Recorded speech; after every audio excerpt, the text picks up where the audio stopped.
Evening, everybody, and welcome to the Forest Forum, the grown-up podcast on this channel. I hope you guys are doing well. Let's get into it.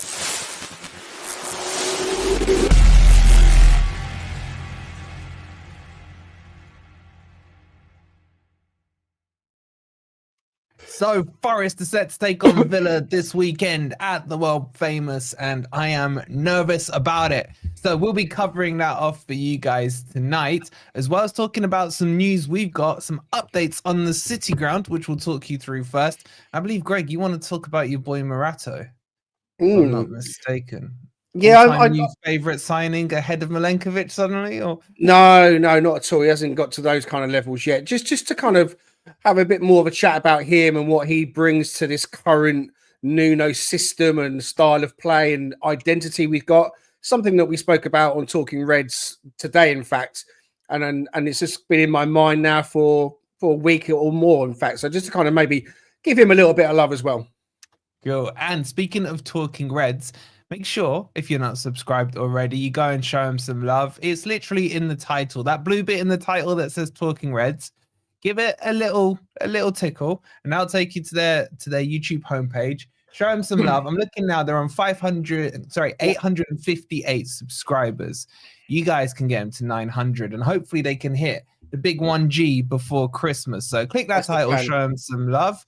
I'll put the link in the description as well. In the comments, because I know some of you are that lazy that you're like, I'm not closing my comments down. So there you go. Show them some love. Let's see if we can get them to 900 tonight. I know you guys won't embarrass us with our good mates from Talking Reds. And let's jump into it, boys. Let's jump into it. So we're going to kick off with the City Ground update. Rob's going to talk you through it, and then we'll have a discussion about it. I want to get your guys' thoughts in the chat as well about, is it realistic? Do you think it's going to happen? And if it is, do you like what they are saying? So, Roberto, you want to kick us off with the latest on the City Ground? Yeah, I felt like we would do a catch up on this because I'm going to use my 5 minutes for this. Now, this is cobbled together from a variety of sources and research I've done. The most important point about this is there's been no official announcement from the club yet. So we are effectively filling a gap until they make one. I'm going to explain why they haven't made one later as we go on. Now, some of this, therefore, is conjecture on my part. So please do not take this as gospel. So it's been a while since we talked about this subject. The last time we discussed it, we were talking about the possible move to Toten, which looks now off the cards. That one's gone very quiet. Now, just to go back to the start on this, we've been filling the ground since before COVID. I mean, it really sort of kicked in at the time of Sabri Lamouchi. We suddenly went from like the mid-20s to like full ground every match. Now, this City Ground master plan, I believe it was hatched in like 2018 originally. It was put together for Marinakis by Benoit, which is Tom Cartledge's company. And that has not happened yet. And the reason for that, to be fair to the club, is that we needed planning permission from 3 local authorities, which, just remind you, is the city, Rushcliffe, and the county council. We've had the uncertainty over the lease. We've obviously had COVID and the impact that had on the finances of all of the clubs. Then we've had the promotion season, and then the uncertainty of that has caused, because we've spent the last 2 seasons clinging on for dear life in the Premier League. Now, I think everyone would appreciate that before you make any major investment, you need certainty. So now I would say that the conditions are right, as our chairman would put it. The squad is now established in the Premier League. We are, in theory, purchasing the freehold. Thomas stepped down, which was an appropriate thing to do. Our chairman cannot also be a supplier. So the question is, what is happening? So just to refresh everybody, we did have an original planning permission granted for a 38,000 capacity ground. This included not just the Peter Taylor stand, but some blocks of flats, some commercial suites, and even a new rowing club. Now, what has happened with that is that we have actually submitted for a new planning application to change that 38,000 to 42,000. And what I believe the difference is the leveling off of the top tier of the Bridgeford stand to make it one level all the way across, 2 tiers all the way across, and if possible, to loop it round and connect it with the new stand that's being built. Now, the problem with that has always been half a dozen houses on Colwick Lane, where you go into the Bridgeford end, would have made the argument that their light would be blocked out, which is why the whole thing back in the late 90s was done with this slant on it. The solution has always been, why don't we just buy those houses, right? So I've been reliably informed that the club have now actually bought all but one of those houses at the end of Colwick Lane, and the last one is going through conveyancing now. And as everybody knows, you don't just buy a house in a single day. It takes like 6 to 9 months sometimes, the process. But they're basically down to the last one. Once Forest own all of the houses at that end of Colwick Lane, then there won't be a planning objection based on the blocking out of the light, because those are our houses, and if necessary, we can demolish them if we have to, if they actually cut into what would be the footprint of the new stand. So, in order to get an announcement from the club, I think 3 things need to happen. The first thing is that the actual purchase of the freehold needs to be signed. Now, you've got to remember that we've been here before. Which is that we thought we had an agreement with the city several years ago, and then it never got pen put to paper. We've had a unilateral announcement from Negat Khan that they have agreed to sell the freehold to the club, but there's not been any official signing ceremony. So let's say that one's 90% done, but it hasn't actually been confirmed that the club now owns the freehold. Second point is that last house purchase has to complete, and then contingent on that, the planning permission would be granted for the 42,000 capacity, which includes the works on the Bridgeford end. So, drum roll, in theory, all of that going ahead, the work would start in summer 2025. Okay? Which means at the end of this season, which is, I think, what everybody's been looking forward to hear. Why has it not been announced yet? I've just explained that. Now, in terms of what the plan looks like, what we've been told is that the construction would start, if you like, from the back. So let's build from the back of the new Peter Taylor stand. So obviously the thing's going to occupy like twice the size of the existing main stand. So you can build like 3 walls of it while keeping some of the main stand in place. So from what I could understand, they're going to take the roof off and they're going to retain 3,000 seats in a strip along the touchline where the dugouts are as open air seats. We've not had it confirmed whether that's just for part of next season or for the whole of next season. But what we've basically been told is that it's better than nothing. I mean, certainly I would pay to sit in one of those seats. I'm lucky if I can ever get a ticket at all. So that is just an update on everything we know at FFTV. And just a caveat, anything that I've just said may be wrong. But if anyone saw the interview with Evangelos Marinakis last week, he's reaffirmed his commitment to building a 50,000 capacity. And I would say that the only way they could do that would be after this, they're going to have to rebuild the Brian Clough stand, probably with 3 tiers, which I think is entirely feasible. But, you know, that's speculation, that bit. That's your speculation. Yeah. But there's no room to build the Trent end back out into the Trent. So True. By process of elimination, that would be the next plan. And frankly, I love that stand. I've been sitting in it on and off for 40 years. I've had a season ticket there, but it is showing its age. If anybody knows the experience of going to the toilet at halftime, it takes about 15 minutes just to walk to the door. So that's your update. But what I wanted to say was, Greg, I know you've got potentially your own sources. Does that align with what you said, or have you got anything additional to say? Does anybody in the chat want to throw up some extra light on this? Because we're basically scratching around for information on this. Yeah, I can quickly just jump in if you like and say that. I mean, it is a minefield. We've been fortunate enough on Talking Reds to have expert analysis from an architect in Nottingham called Matt Druitt, who is a really good friend of our podcast and good friend of ours now. He's been on a couple of times, and we started discussing originally with him plans and what it might look like. And this was before we knew what we were doing in terms of moving or not moving. But once it's become clearer that we look like we're going to stay, we did a part 2, and he updated us a bit more with that. And I contacted him earlier on this evening to say, look, I'm coming on Forest Fan TV. We're going to be talking about the stadium. He'd already told me pretty much what you'd said, Rob, to a certain degree, and it kind of tallies up with stuff that he'd learned as well.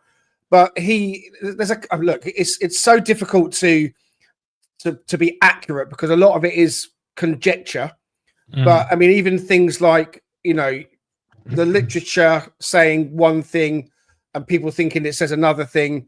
At the moment, the case actually is that the plans in for the Bridgeford stand with Rushcliffe is actually only £35,000. £1,000, 35k capacity. It's not 38. It's changed. And that's because they junked doing the Bridgeford stand. So it's all about when things are put in and what's being waylaid and what's being put to the side and how they're going to do it. Matt thinks it's very unlikely that anything's going to happen in summer 2025. Could be wrong again, but from his expert opinion and from what he knows and from the way the things have moved with the applications and when they've gone in and what needs to happen, it's more likely if anything's going to happen, we're looking at summer 2026. So that's another season on. And that's because you've got to get planning formalised for the current Peter Taylor stand. You've got to think about all the stuff you talked about with Colic Road and the housing there. Yeah, that's a great idea. And it's the right idea to sell those, buy those houses off those people so that they're not going to be the ones that complain about the light and all that kind of stuff. And it makes sense for Marinakis to bring forward now a proposal for the Brian Clough as well in the outline, because the Brian Clough is going to be key to getting it up to 50,000, as you've just said as well. You know, if you're going to go 50k, you need to do the Brian Clough as well. I think if you're going to do the Peter Taylor stand and keep, as you've just suggested, a strip of 3,000 seats in it, that to me makes no sense whatsoever. I just can't see that happening. I just can't see how they're going to do that. The whole thing needs ripping down and starting again. For them to try and do a little bit of a Liverpool type thing and build from the back on that, I think it only worked in Anfield because that stand was already in a pretty good condition. So you're building and you're adding on to something that's going to stay. If you're going to try and build around something that's decrepit and falling apart and needs replacing, that to me just doesn't make any sense. Could be wrong. I'm just giving you an opinion. So, you know, I think the most important thing out of all this is we're staying at the City Ground. That is what we wanted, I think, as fans. 50,000 capacity, I think, for Forest is the right number, is the right figure. I think if you're going to do it, then you go bigger because you think about the other uses you can have for the stadium. You know, you think about we had Take That in the summer, which was great. We want to have more of that happening. So if you can get that capacity up, it can be used for other events as well. And people say, oh, we might not fill it. Well, look, if you don't do 50,000, but we're doing 45, 46, all right, so what? But at the moment, people can't get a ticket. You know, I'm a member, but I mean, I struggle to get a ticket. Coming up from London whenever we want to is not always the easiest thing to do. And there's loads and loads of people that want to go. And the fact is that we are in the Premier League. Now, I don't want there to be a stadium full of so-called tourists, right? I get that obviously Spurs has that and Chelsea has that, Man United have that, but that's part of being in the Premier League. You become an attraction for fans from around the world that want to come to a Premier League game. Yeah. And if they're visiting, Nottingham is an amazing city. We know that. It's got amazing things. It's got a Hooters after all. So let's not forget that aspect. So, you know, people are going to want to come to Nottingham and see Premier League football because we're here to stay. We're not going nowhere. So it's exciting. I think, Rob, your information is along the right kind of lines with maybe a few bits here and there that perhaps are maybe not quite so accurate, but I don't know what that is. I mean, Max sent me a massive outline earlier and it's too much for me to digest and try and give you. But, you know, the bottom line is he thinks they're going to crack on in the summer 2026. Yeah, I think there's a few things I'll kind of want to open up to discuss a bit. It's about this summer and it happening. I'm on the lines of Greg on it. I think it's unlikely it happens because you've seen the Take That concert, as you mentioned, Greg. I'm sure Forest, in terms of income, will be looking at that and thinking we could do that again in the summer. there's also, for me, dare I say, before the chat goes crazy at me, if Forest get European football, you then want the the ticket sales coming in around 4 stands rather than 3. So that's one thing I think is questionable, whether or not they can get all the paperwork, the I's dotted and the T's crossed in time. But the ambition is there. And the other thing on the open air stand bit, I think if I remember correctly, there was initially plans when they did it. When was the first one? 2019, wasn't it? The first one. That was going to be the plan on how they were going to do it into the Premier League when we got promoted, when there was all that rumblings about it happening. So I think there is some legs in that, but I agree with you. I don't know how you do it. It's like, it's self and health and safety hazard, surely, with all the construction work that close behind and what have you, and where the changing room's going to be, how they're going to come out, etc. So I think there's a lot to kind of unpack from it all. But I guess, boys, the first question is, are you now feeling more confident that we are definitely staying at the City Ground? Well, I am, after the conversation I had.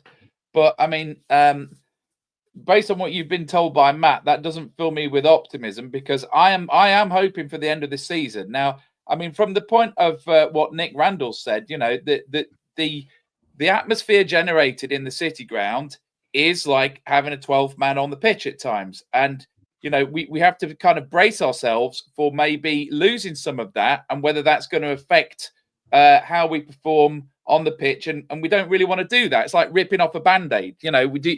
You've got to do it, but you don't want to do it. So what I would say to that is, that's a crap argument. Our away form is now massively better, right? And also, I've been watching old Stan Collymore goals, right? And that season when he scored 25 in the Premier League, Trent End was being done. The Trent End was a building site. Yeah. Right? So just get on and do it. Get on and do it. We were upgrading the ground last time we got promoted. So get on and do it. And yes, okay, there might be certain events that you can bring in next summer or even next year if you delay it for another year. But then, you'll be delaying it for another year after that. People are getting very frustrated with this. Get on and build it. I don't think it's a delay down to that's how they want it. I think, to answer your original question, and I'm probably going to repeat myself, we're staying at the City Ground. I think that's pretty certain. I don't think we were ever really seriously going to leave. I know that, maybe it was a bit closer to the line than I think it was, but staying at the City Ground was always going to be what everyone wanted. And it's to do with the planning, and it's to do with these things. It's not a 5-minute job to put a planning application in, get it approved and get things started. It takes time. It goes through the fact that we've got Rushcliffe, the Notts County and the City Council all involved to a certain degree. Some are given advice and some are in charge of certain parts of this and certain parts of that. So it takes time. And so where there's a will, there's a way. And if Marinakis could wave his, beautiful Greek magic wand over proceedings, and I think he'd have it done tomorrow. But I think any held up is going to be just purely because you have to go through due process. You have to go through, like you said as well in your opening statement, buying that house in Connaught Road takes time to buy a house. It takes time to go through things, and planning is a minefield. You've got to get the things in the right kind of order. And so with that in mind, that's why Matt is thinking, look, if it happens in summer 2025, then it's going to be what he kind of really is saying is a bit of a miracle for it to happen in that timeline, because that's 6 months away. Miracles. I believe in miracles. Well, we are the club of miracles. I believe we are the club of miracles. Clough was the miracle man, and his team. Cooper did his miracle, and I think Nuno's now playing his part in that miracle as well, because he's really starting to come to the fore. But so you could be right. Look, I could be wrong, and I'm very optimistic. I'm willing to wait so that it's done properly. I think I don't want to wait forever, but another year, make sure it's done properly. Make sure all the things are crossed, the things are dotted, the this, the that, and the other. But look, if it happens and they can start doing things in the summer 2025, then strap yourselves in, boys. I think something I just want to address is the touristy fans that you were talking about, Greg, because I've been speaking to a few of my Man City mates, and they do feel that they're noticing it at the moment with them on this ropey run. I think everyone saw when we played them the other week, I think they'd had 4 losses in a row, and there was some definite empty seats going on in and around their stadium is going to that 50k capacity. And we got to stress the first phase, it sounds like 42k, isn't it, Rob? On the first phase. But is 50k feasible? I'll put a poll up in the chat. Do you think we can fill 50k? And if so, do we lose some of that atmosphere that is so famous there if we are getting a bit of the quote unquote touristy fans? I don't think so. I think that we're not going to be a soulless bowl like certain other clubs have. The character of the City ground is unique. The fact that you're going to be probably just changing that corner slanted roof on Bridgeford means that that's not going to change particularly a lot, but that's going to be an enhancement on what you can bring with the noise from that corner. Peter Taylor stand we know about needs to be upgraded. It needs to be bigger. It's not going to be something that's like a Meccano set that's clunked in. It's going to be designed nicely, and it's going to fit in with the character and the whole look of the City ground. And the Trent Enfield stay as it is. Anything that happens with the Brian Clough stand, I mean, it's already a vast stadium, a vast stand. I beg your pardon. Already a vast stand that needs, as you say, Rob, needs that kind of attention. And when it happens, that's going to be another piece that just fits in with what is a unique stadium experience. 50,000. I mean, that noise is going to be better than it is now. I guarantee you that. I've got no doubts. 50,000 Forest fans in that City Ground stadium making a noise. It'd be absolutely amazing. Success breeds success. And this is why I like the idea of gradually, incrementally upgrading your current ground. Because if you went to Toton and you built a 55,000 stadium, you might get there and then 30,000 in there doesn't look all that good and you feel a bit embarrassed about it. But I'm quite sure that we will be filling that 42, and then that gives you the confidence. I mean, remember they did the thing with the pre-registration for memberships and pre-buying your position on a list for the season tickets. I think they've got an accurate gauge of what the demand is. So, you know, we can definitely fill 42, and at the right price, we can fill 50. And by the way, I don't think that we're necessarily on the tourist circuit of the UK somewhere in between. You say that, Rob. You say that. Well, I think these quote unquote tourist fans are actually really important in the growth of Forest. We've had, I don't know if you've seen it, Rob. I'm sure some of the chat have seen it. In one of the videos the other day, we had an American person who's just come into football talking about how they've started watching the channel, that's got them into watching Forest. It just randomly came up on their feed. And now they see themselves as a Forest fan. And these are the kind of, for Forest to grow, and it's all about income coming in. If we are being serious about competing with the Cartel 6, for that income to grow, the fan base has to grow. For the fan base to have to grow, the football has to be good. We have to be at the right end of the table. So I do worry that maybe they won't be used to the atmospheres, the songs, etc.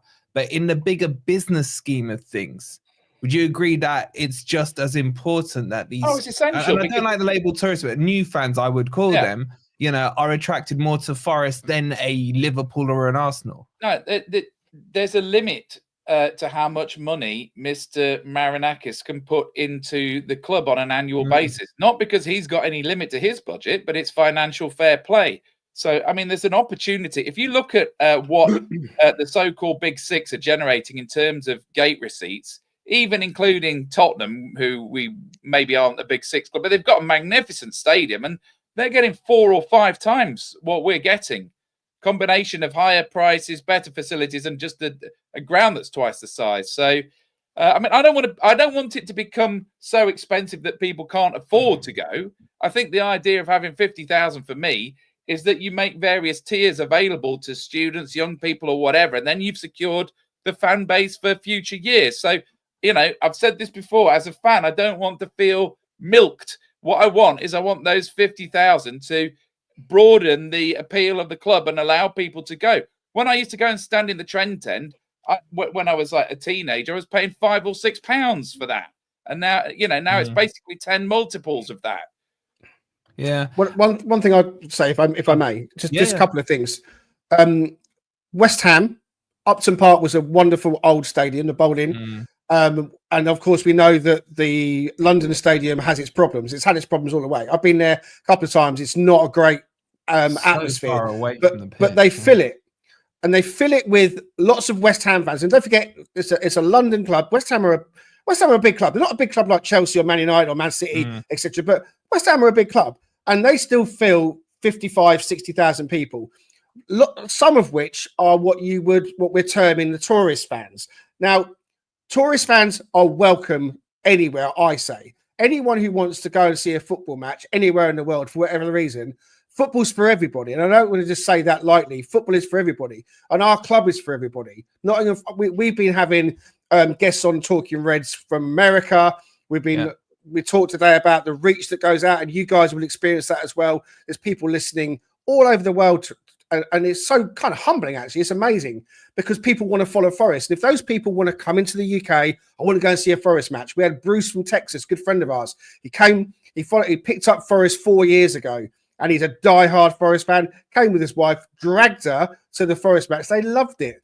And we need that. We need these people that are going to add to our club, as the likes of West Ham and Spurs and the others have got, because that's how you grow the fan base. And being in the Premier League makes it an easier thing to achieve. So these people are valid. The lad from Japan that came over last week, I love seeing those kind of stories. These people come into the club. You can see they love it. They're getting really into it. They're welcome. So don't get me wrong when I say, so-called tourist fans. I think as long as there's enough room for everybody that wants to go, and at 50,000, I think it will be. And if there's another couple of thousand people that are coming in just for a one-off visit, then more for it. And just quickly on the comment on the Spurs stadium, that's down the road from me. I'm 15 minutes away from Tottenham, and I've been to that to watch Forest away back in season 1. What an amazing stadium! It's unbelievable. I mean, it is truly a work of art. It's probably the best stadium in the country. They needed to move from White Hart Lane, from the old Spurs ground. I went there as well, and that was old and needed updating, and they pulled it off, and it's an amazing place. It's on the same kind of, next to the footprint of the old ground, and it's filled every time. And yes, they have people coming in that are, corporate people, and they're having tourists come in. They're using it for the NFL. I mean, that's a massive revenue finder as well. So, in business, you have to try and maximize your revenue as much as you can. And Forest will do the same. Marinakis is a very astute businessman. Yeah. I think he's the best thing to happen to Nottingham Forest in a long, long time. That's my opinion. He's ambitious. He knows what he wants, and he gets it. And he gets the right people in. It might take a little bit longer than we want, and we might get a few ticket price rises here and there that we don't like. And it might upset a few people along the way because things have to happen, because it's not always plain sailing. But 50,000 capacity for City Ground is a good thing for us. Yeah, I agree. I'll just add on that Spurs one. The atmosphere is rubbish in their new stadium, and it was rubbish at White Hart Lane when I went. It was just like, it's not a club I like. Before we move it on, let me catch up with some super chats. Crypto's in the chat. He can't leave you alone, Rob. He said $4.99 interruption for Rob. I didn't see it. Thanks so much, Crypto. Mark with the £5. He says, I heard Rob's grandma is the one they haven't been able to buy the last house from behind the bridge for them. Is the rumors true, Rob? My last grandma died 20 years ago, so that's factually incorrect. Unless, of course, you got it in inheritance and you're holding the whole thing up now, maybe. Conspiracy. Hey, I would have, I suppose I could get quite a good price for it if I just get a damn good price for it, that's for sure. And then Ben with the other $4.99. Oh, yeah, quick reminder, guys, make sure you're following us on Twitter. Chris Wood, #1 fan, that's Cryptos. And our new official one is YouTube FFTV after bloody Elon Musk, the Man U fan, took us down because we put Milenkovic's goal up against Man U. So I don't care. We still beat you. It was worth it. Thank you, Crypto. Martin with the 25 months. Thank you so much, buddy. You're a legend. And the beautiful Carol with the 19 months. Carol, you're amazing. We appreciate it. So just a couple of quick things to remind you. Please do hit that like button if you haven't already. How many we got in here? Over 300 on YouTube, 400 watching across the platforms. We're on 74 likes. That should be well over 100. And a reminder to go and support Greg and Richard. They're doing an amazing job over on Talking Reds. The link is in the title. That blue bit, you can click it, or you can subscribe by simply clicking in on that link that I'm just pasting now for you guys in the chat. Let's have a quick check, Greg. Are they showing some love? Are they embarrassing us? I need two new people have subscribed. They're up to 860. I need 40 more of you guys. I did say that it was my ambition for our little podcast. It's about 6 months old or so. If we hit 1,000 by Christmas, I think I was just going to have kittens, because, you know, we've got our little corner and we love doing what we do. And people that might have watched, we do like a little jingle, and Greg likes a little theme tune and that kind of stuff. I love that. It's just for fun, really. So if anybody does head over and does subscribe, then hey, we are super, super grateful. Thank you so much. And the content is fantastic, and it's at a good time as well during the day. There we go. Another 4 of you have subscribed. They're up to 864. Show them some love, honestly. And I would highly recommend. What was the architect's name, Greg? Is it Mark? Matt Druitt. There's in our back catalogue. You can check out the one with the architect, and then there's the second one with the architect. And he's going to come on again soonish. As soon as there's a proper update to talk about, he'll come on again, and we'll do part 3.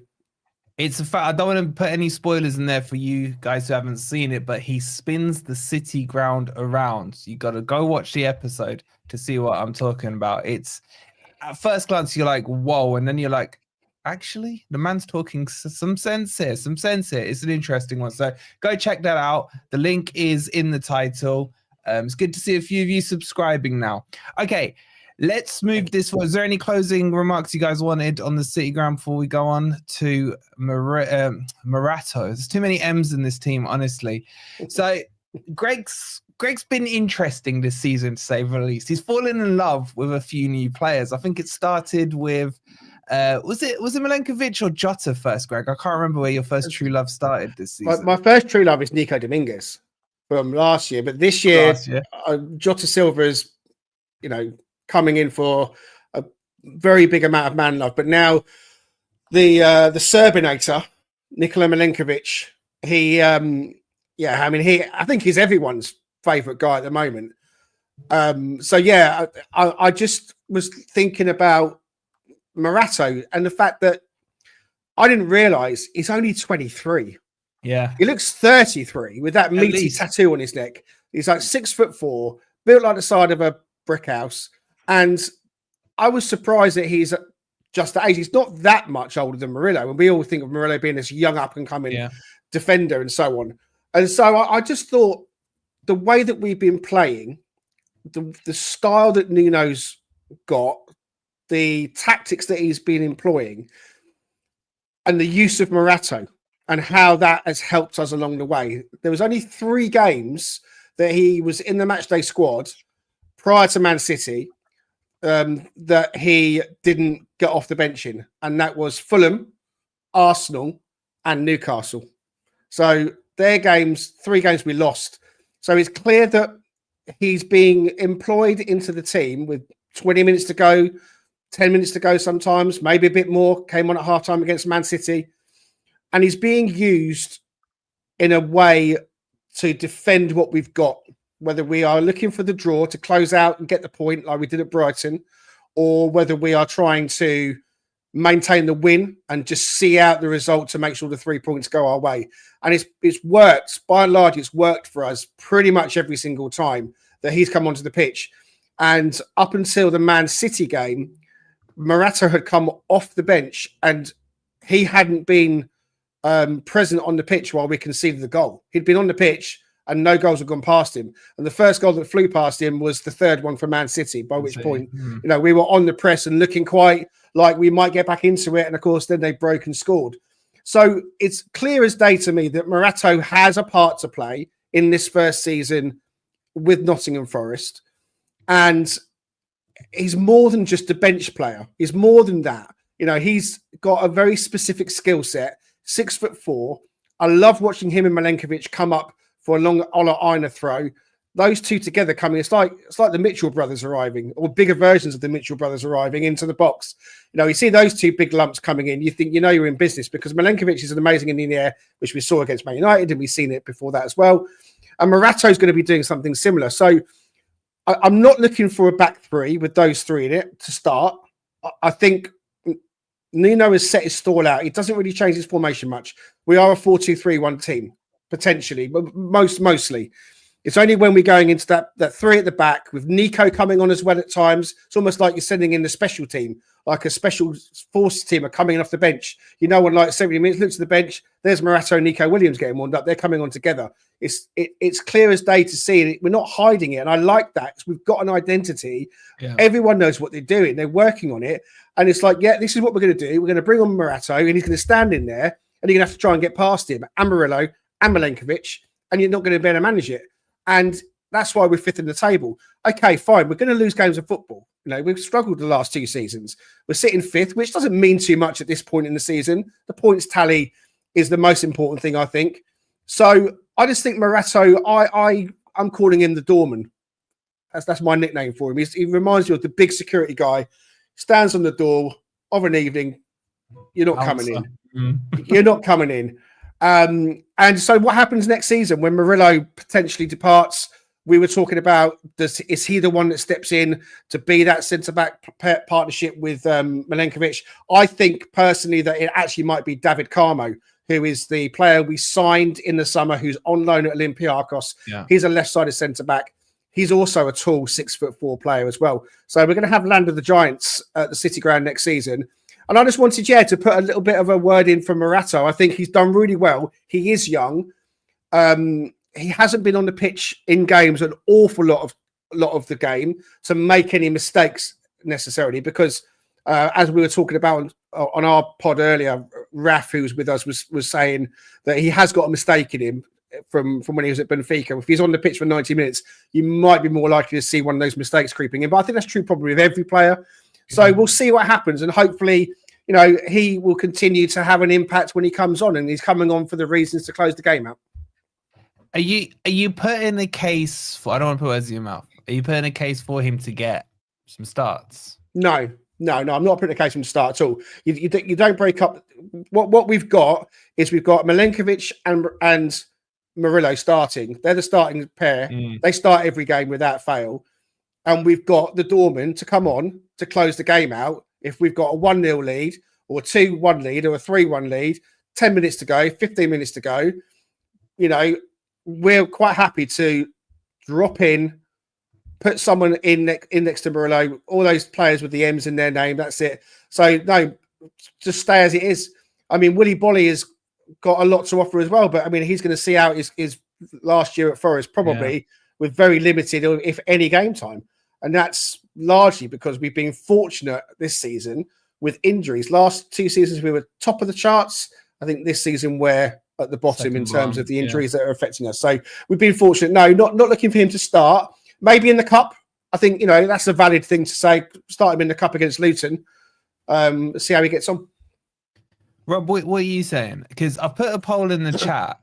It's fascinating. I put, has Morato earned to start? And 72% of the chat have said yes. I would like to ask those 72%, who are you dropping? Or are you changing the formation? Is that your get out of jail free card? Well, what's been your take on Morato, Rob? And I'll ask the question as well. Would you start him? Right. So I agree with everything that Greg just said, except that I think he is worth a start. He's a talisman, isn't he? In fact, it's kind of frustrating that he lost that clean sheet when we did let that goal in against Man City, because it was becoming a bit of a thing, wasn't it? That he'd had like 200 minutes on the pitch and we hadn't conceded a goal. Certainly, we haven't surrendered a winning position once we've brought him on, and he's part of what I would call a closer team, which, as far as I can see, is like a 3-4-3 setup where we've got 2 attacking wing backs with 2 central midfielders, and then we've got any one of a number of forwards up front, and then we've got the 3 across the centre. I would like to see, because that seems so effective, I would like to see that lineup start. I wonder how different that Man City game would have been if we'd started with that lineup, because as I've said, and I've come in for some stick on this, I think a lot of these big games are about getting through the first 20 minutes. Now, obviously, the problem is if you start with Morato, who do you then bring on as a defensive substitute? And my answer to that is Omobamidele, who I still think is a very good player and has had a sniff this year. Sorry? The forgotten man, yeah. Yeah, the forgotten man, absolutely. I think I still expect big things from him. My only concern about Morato is that he looks so damn good that it might make us think that we can get away with selling either Murillo or Milenkovic. I know that Murillo is the one that is sort of fated to leave, but trust me, there's plenty of clubs talking about buying Milenkovic. I've watched a few Man United podcasts over the last week, and they want to buy him now. So he is as sought after as Murillo. My answer to that is don't sell either. And, if we come sort of top 4, top 6, we don't have to sell them. Why? In what way is it a step up for them if we've got, if we've got European football? So that would just be my only, opportunities for starting Morato. We've got a home game with Liverpool coming up in January. I would look very seriously at starting that game with the 3-4-3. It's a formation that Nuno's used in the past. It's quite a fashionable formation these days. What I like about it is that if you've got only a couple of good central midfielders fit, then it means that you only need 2 for that formation, and that's our most injury hit area. So you're playing a 5-man midfield, but you've got a lot of midfielders injured. We're feeling that at the moment, but all of the other areas are fully fit. So it gives an opportunity for people like Williams and Moreno to be more attacking as well. So I don't know. I like that formation. I wouldn't be afraid to use it at the start. And I think the Arsenal and the Man City games will missed opportunities to try that from the start. Yeah. Go on, Greg. No, I think you're right, Rob. I think when you asked me, am I looking for him to start? I immediately thought, am I looking for him to start over one of the other two? And that's not what I am saying. But I think you're right when you say definitely employing the 3 at the back for certain games, like he did at the end of last season against Man City at home. And, we discussed whether a back 3 for Arsenal and City away this time round might be the way to go. And I think Liverpool at home is a really good place to start that and to try that. So you can definitely see it happening in certain games with those, top end of the Premier League teams coming to the City ground. You are right. We struggled in that first 20 minutes against Man City. Typical Forest. They've lost again last night. We're the only ones that lost to them. But ultimately, Man City haven't become a bad team overnight. I know they're going through a rut. They still got some amazing players. And I think maybe we just were off it that night. But we've had a great season. I'm not going to reflect too much on a defeat in Man City. But 3 at the back at home to Liverpool, I could go with that. Yeah, just before, I've got an interesting comment I want to bring up. Just a quick shout out to the lovely Jessica with another £2. Evening, gents, she says. Evening to you, my dear. Hope you are well. Look, this one gets very, very polarized, right, boys? I'm going to put it up, and Adam, I'm going to blame you, but I got to say, it's a discussion point. Is that another way you can put him in? I feel we are missing a 6. You can think Sangare is good or bad or whatever, but he is the most natural 6 we have in the team. Do either of you feel, I know the answer to one of yours at least, that Murillo can play as a 6? And is it worth a shot? Greg, I know your answer, so go on. Do you know my answer? I do. I've seen you say talk about it. No, the answer is no. I don't think No, I never said he was a 6. Was it Richard? Richard thinks. Richard okay. is now heavily thinking that. We talked about it last season. What I did say was that if he was to not be a centre back, I see him more as a left back or a left-sided wing back, because I think that's he's a marauder. He is good on the ball, and that's where I perhaps would see him. Maybe I was kind of seeing too much Roberto Carlos in him or something like that. But in terms of him becoming a number 6, no, I don't see it. And the reason for that is I've completely had a 180, and I don't see him now as possibly going into a left back position. I see him staying as a centre back because he is so good on the ball. And the thing about him is that he's very calm. He doesn't get flustered. Yeah, okay, a couple of passes gone astray this season, but he is still young. But he is so good. in the 6, it's a different ball game. It's a different skill set. I think he could do it, but I don't want to put someone in there who just could do it. I want someone in there who is an out-and-out, top-level, really good, strong number 6.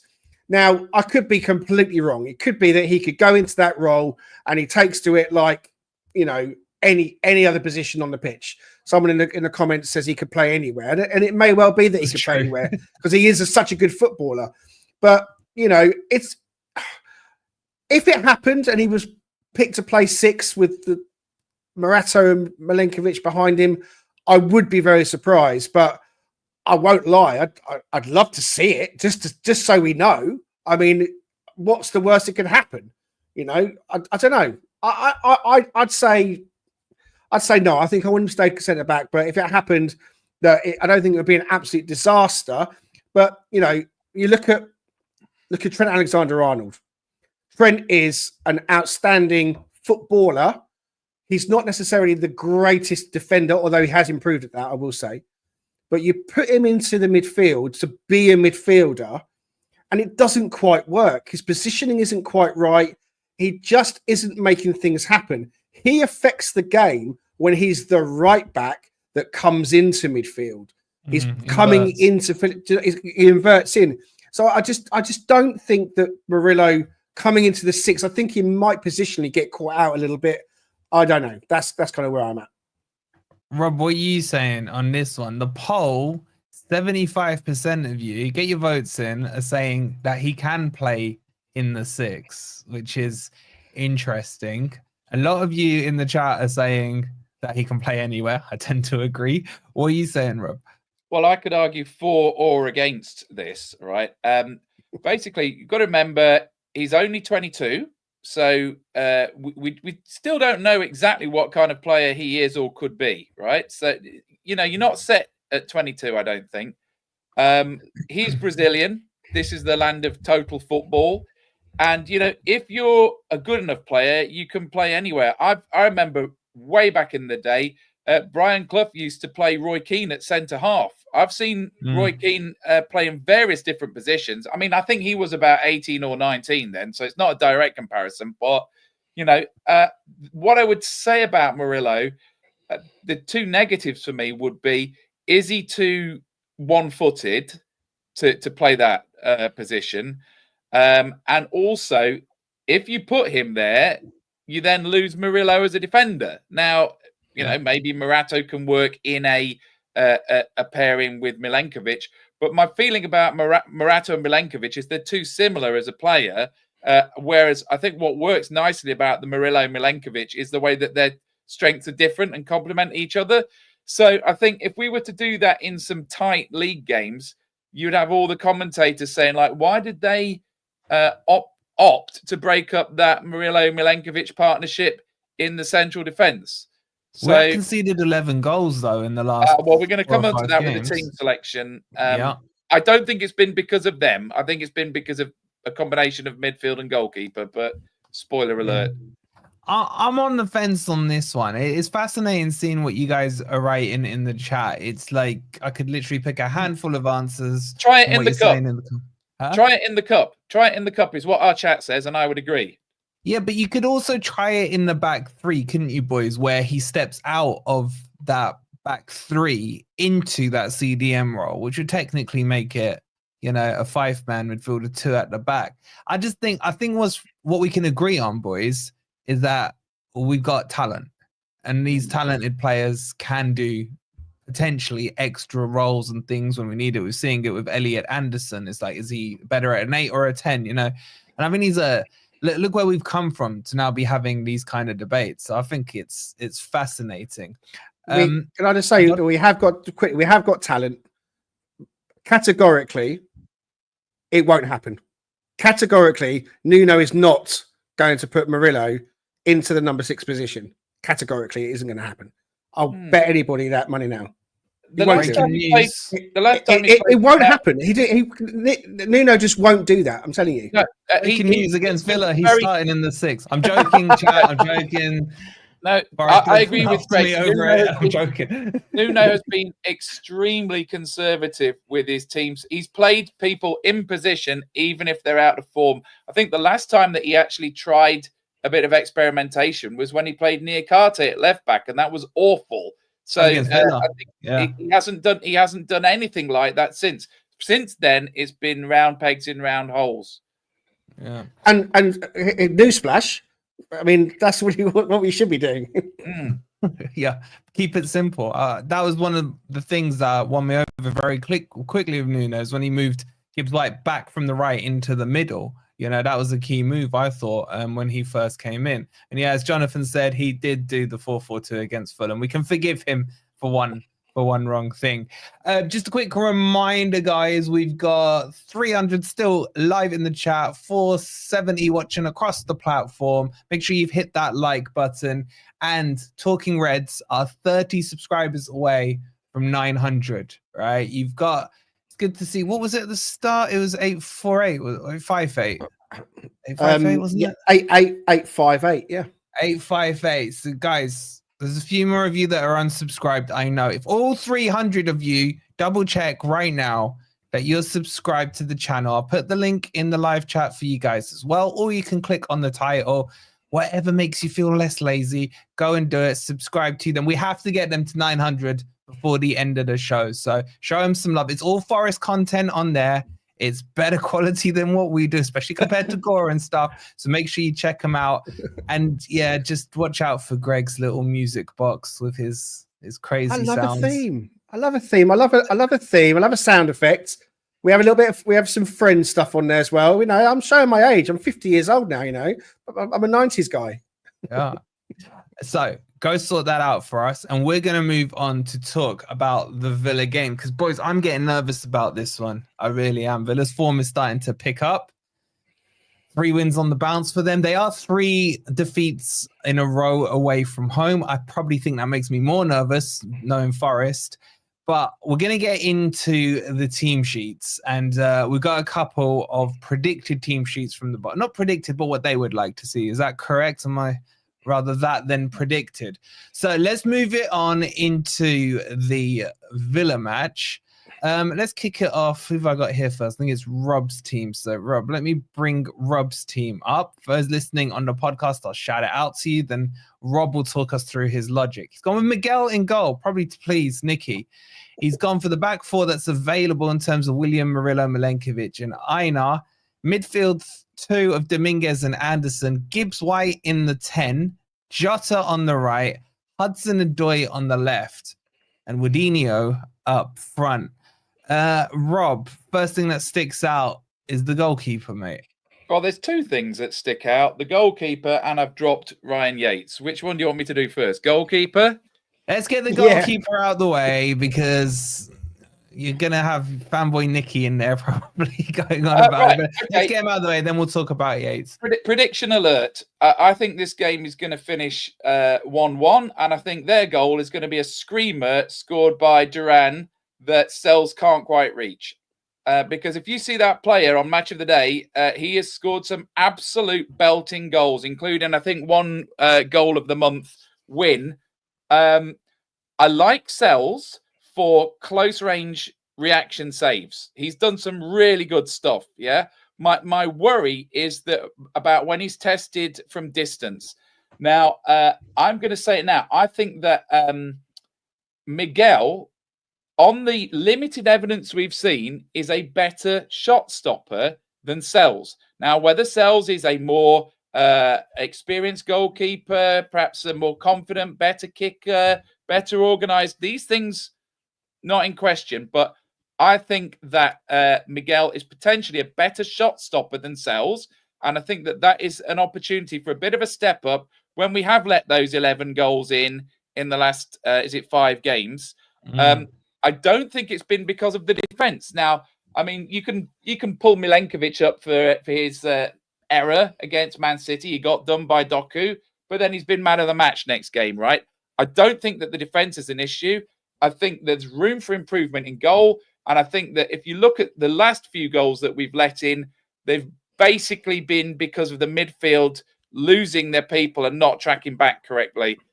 And unfortunately, I'm going to put that down to a deterioration in the form of Ryan Yates, who has been very good in the first, I would say, 10 games of this season, but he appears to be going off at the moment. And I don't think we're in the position where we have to pick him when he's lost form. So, yes, I'm not going to get this team.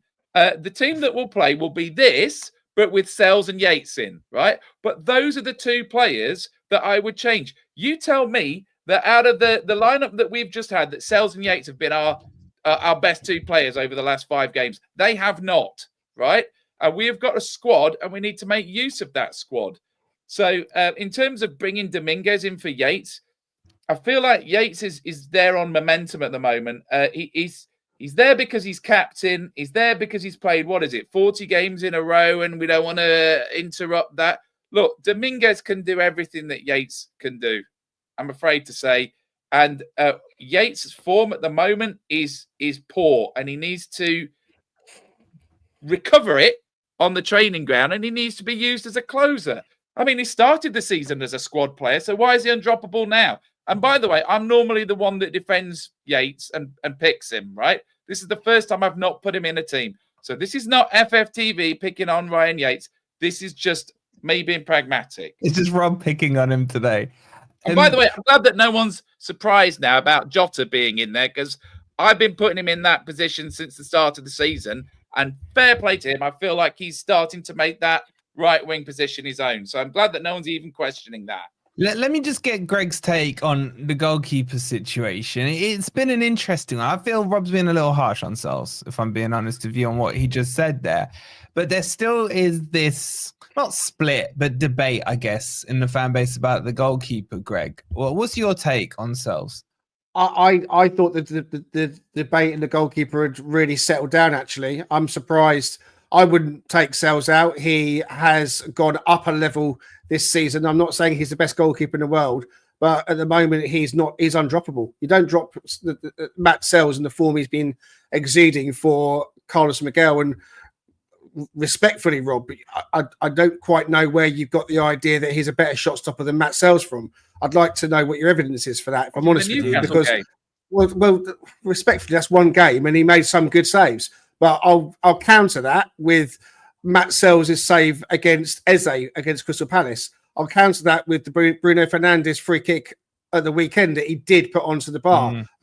I'll counter that with other saves that he's been making. He's been making this season now world-class saves that he wasn't making last season. To take him out now would be suicidal. I think Carlos Miguel is a good goalkeeper, but to bring him in makes no sense. And you're right when you say it's not going to happen, because believe me, categorically, it isn't going to happen. Matt Sells stays in the sticks. The only time we're going to see Carlos Miguel in the goal is against Luton in the FA Cup in January. And I think he had a great game against Newcastle. I don't think he was at fault for that goal in the first 18 seconds. I think he did well to parry it, and we just got caught short. And he did make some good saves. But if you're basing it on the fact that he's 6'7" or 6'8", and therefore he can reach longer, well, that doesn't always necessarily ring true. I was at the Brighton game and I was watching him warm up. And I tell you what, it scared the living daylights out of me seeing him warm up, because Aaron Bott was firing shots in at him and they were going between his legs, because it was almost like he couldn't take the ball into his stomach. You know, they were doing a proper warm up, and I was thinking, Christ, if he's in goal, then we could be in trouble here, because he didn't look like he was able to get to certain balls that were so close to him. His arms were too long. But we haven't seen enough of Carlos Miguel yet to say that he is a better shot stopper than Matt Sells. I'm sorry, I can't get on board with that. Matt Sells isn't the greatest goalkeeper in the world. It may well be that we go after Kelleher again. I don't think it'll be in January, but at the end of the season. But Matt Sells stays in goals until the end of the season. He was up for save of the month in October, I think it was, and also player of the month in October. He's been playing well, and I don't think to drop him now would be an unnecessary change. Rob? Well, I think this is the sort of game where I would make the change at home. Well, look, you asked me. I mean, we could all the same team. You're entitled to it. I think Sells has had some dodgy moments this season, right? I'm thinking about the screamer that Wolves scored against him at the City Ground. I mean, we should have beaten Wolves. Come on, You just called it a scream. You just called it a screamer. I mean, Yeah, screamers are hard to save. Yeah, True. but he had a run of goals that he let in where his left arm wasn't long enough, right? And it was almost like they were targeting that top corner. I wasn't impressed with his performance against Brighton or against Arsenal. He's had his good moments as well. Chelsea. I would say that when we signed Sells as a replacement for Turner, it was such a relief for everybody's blood pressure, right? But there was a question of like, is he really Premier League standard? He's answered that. Yes, he is. He is a decent, average level Premier League goalkeeper. Is he the quality of goalkeeper that you want to finish in the top 6 or top 8 of the Premier League? No, you probably need someone better for that, right? So now, that may not be Miguel, but we don't know until we try. Now, the thing about Miguel is like he could end up being the Murillo of our goal. But if we don't ever pick him, how will we ever know that? I agree with you that look, he's come from Corinthians with a fairly good reputation. They didn't want him to leave, and he did really well when he played there. I don't think if he came in, we would be, a disaster, and we would then categorically be losing every game hand over fist. But it just makes no managerial tactical sense to make a switch for Miguel for Sells now. So I never like saying, "Oh, well, he's done nothing wrong. Why should we drop him?" I don't think that that's the right thing to say. I think you're proactive. You make changes before someone does something wrong. If you think, I want to make my team the best it can possibly be, and for this game, even though this guy here has done nothing wrong, he hasn't made any mistakes, he's made some good saves, I still think this guy's going to be better, then that's what should happen. But Nuno's not going to do that when it comes to the goalkeepers this time. Let's give the chat the last word. I'll put the poll up. Who starts, Sells or Miguel? 85% have gone with Sells. 15%, which is probably Rob and Nikki, have voted for Sells. So that one bins that. And I can't remember what the poll stats were for your team. Do you like Rob's team? 56% said no. 43% said yes, mate. I think the Sells one weighed them a bit on it. I'm not trying to win. I'm trying to make a point that I think that we potentially got a really good goalkeeper, and we're never going to find out how good he is. And I just think it's a shame. I think it's a shame for him. I think we will. We'll find out against Luton. We'll find out against Luton. Yeah. Just before we go to Greg's team, just a quick reminder, please do hit that like button if you haven't already. I think we're approaching 150 on the likes. Let me check. We're on 144. So if 6 of you could hit that like button. And don't forget your homework. I'm going to be gnashing at you guys. We're up to 874 subscribers over on Talking Reds. You got to get him to 900. You're going to embarrass. Greg will never come back again if we don't hit 900 tonight for him. That was the pre-agreed contractual agreement. I'm joking, guys. But come on, show them some love. It's all Forest content. And it means that we can do less videos because Greg and Richard, and shout out to Richard as well, he's in the chat, are picking up all the slack as well. So plenty of content for you guys to get hold of all over YouTube. Plenty of other content creators as well. Make sure you're supporting everybody. But as Greg has given up his time tonight, please show him and Richard some love by subscribing. It's free to do, so there are no excuses. All right, Greg, let's have a look at your team, mate. Let's bring this one up. Greg's gone for the 4-2-3-1 formation as well. And he's gone Miguel. And I'm joking. He's gone for Sells in goal.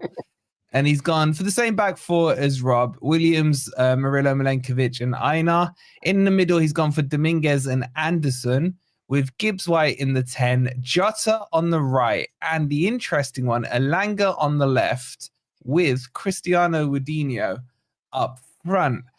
Greg, first thing that really sticks out to me here is obviously the Yates thing, which we'll touch on, but it starts off with Elanga on the left. Yeah. I've been frustrated with Anthony Elanga as much as I think probably everyone else has. And we had that amazing bid from Newcastle that at the time we spoke about being possibly too good to turn down. And the way things have transpired since, I've said on our pod I think we wish we should have taken it, because I don't think we're going to get an offer like that again. But that's in the past now. He played well, I think, in the last start he had, which was against Man City. We weren't amazing in that game, but he showed more endeavour and he looked to be getting a bit more back to the Elanga that we know. Also, Elanga on the left, I think maybe that's possibly where he prefers to be. He's been playing on the right a lot. And when he's on the left, I feel like we get maybe a better version of Anthony Elanga. So Jota Silva starts on the right. He keeps his place. I also have been calling for him to start. Not just one game. It's no good just giving him one game. You've got to give him a run of games. He's done his time off the bench. He's earned his starts, and he's that little whippet terrier that we all love. He keeps his place on the right, which means that on the left, at the moment, it's a battle. It's shared between Elanga and Hudson-Odoi. And both of them, neither of them, have been amazing. They've both had good moments. Obviously, Callum's goal against Liverpool. And Elanga has shown some really good craft with free kicks and dead balls as well. So he still has something to offer. I think having the two fastest wingers on the pitch, Jota and Elanga, for this game against Villa to get in behind their fullbacks and the way that they play is going to be really important. Now, starting doesn't mean anything anymore in football. With 5 substitutions, it is about how you finish. And we've shown that we have made those changes. We talked about Morato. We talked about the introduction of Elanga and Hudson-Odoi together at Liverpool, and that changed the game.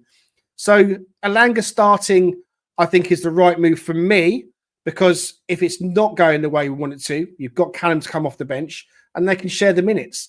If it was Callum to start, okay, fine, no problem. I'm not like, writing it in blood that I want Elanga to start. But I think, Callum started the last game. Elanga can come back in.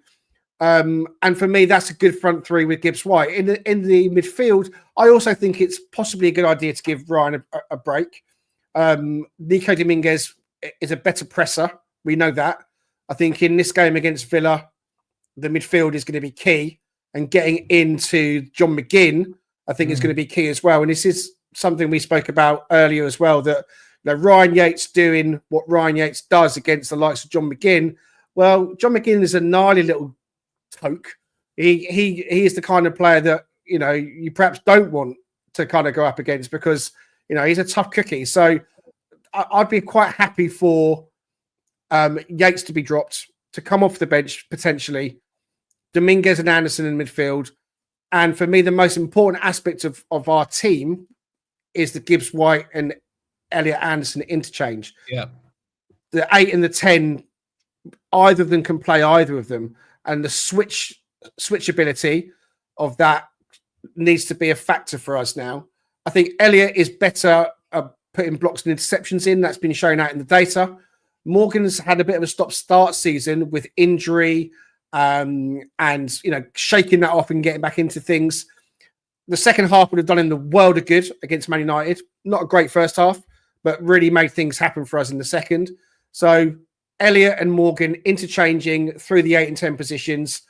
Morgan's going to have to do a job as well. And, we're going to have moments where we're going to have to really make sure those three are operating as a 3-man midfield, because Villa like to press. And whilst they didn't, push forward as much against Southampton in the first sort of 45 minutes of that game, I think they're going to come to the City ground and look to kind of get on the front foot. Depends who they play. I mean, Cash was playing wide right against Leipzig in the week. Yeah. Konsa was playing at right back. So, it's interesting on what personnel they're going to put out as well. So, look, we've got options still. I think Dominguez has to play for me. I think he's been really good when he's played. I'd go with Anthony Elanga this time. There's a lot of comments saying they like your team barring the Elanga one. There's a few reminding everyone that Elanga destroyed Cash last season. Yeah. I think your biggest fanboy here is Graham. He's just agreeing with everything you say. So Graham, I'm hoping you're subscribed over on the Talking Reds so you can hear him talking all the time about his views. Rob, your team wasn't too dissimilar. Let's ignore the keeper for now. The only real change, if I'm not mistaken, is that Elanga / Callum Hudson-Odoi. Do you get Greg's argument, or are you against an Elanga? So I think that to pick Elanga is to ignore the evidence of the last week. I was saying a lot of these things myself about a month ago, which is like, oh, I remember when Elanga was on the left. He was really good on the left. He put in all those crosses for Chris Wood from the left. Maybe we should give him a game on the left, right? The problem is that whole setup at Man City was based around him against Kyle Walker. Kyle Walker didn't turn up, but basically that team was built around him on the left, and I felt he had a poor game. He had a couple of chances where he switched on to his right foot. One went wide, the other went over. And I was thinking Callum Hudson-Odoi would have scored one or both of those. In terms of what, Elanga this season has probably had more game time than he deserves, I'm afraid to say. I'm not even sure whether his pace is quite as good as we think it is. He certainly doesn't seem to use it enough. So thing about Villa, I don't think they play the high line anymore, or they don't like they did last season. They play deeper now, and I'm expecting it's probably going to be Ezri Konsa at right back for them this weekend, and I think he's as fast as Elanga at the moment. I don't see Elanga having necessarily the edge on him. So for me, over the last week, we've seen a bad performance from Elanga on the left wing, or a not particularly good one. I mean, everyone was crap against Man City. I'm not singling him out. But whereas Hudson-Odoi got an assist against Man United. It was a fairly simple pass. But hats off to him. It's a stretch of an assist. It's a stat assist, Rob, isn't it? It was a nicely weighted pass. I mean, the assist was from Onana. Exactly. No, the assist was from Bruno. Bruno Fernandes passed it. That's true. Yeah. Callum picked it up, and then he only had Morgan to pass to. I mean, I'm not going to push back too much on what you're saying, because I think you've got very good points there. And if it is Callum, then fine. Like I said, I think Elanga and Callum are going to share the left-hand flank for this game. Jota's got to start on the right.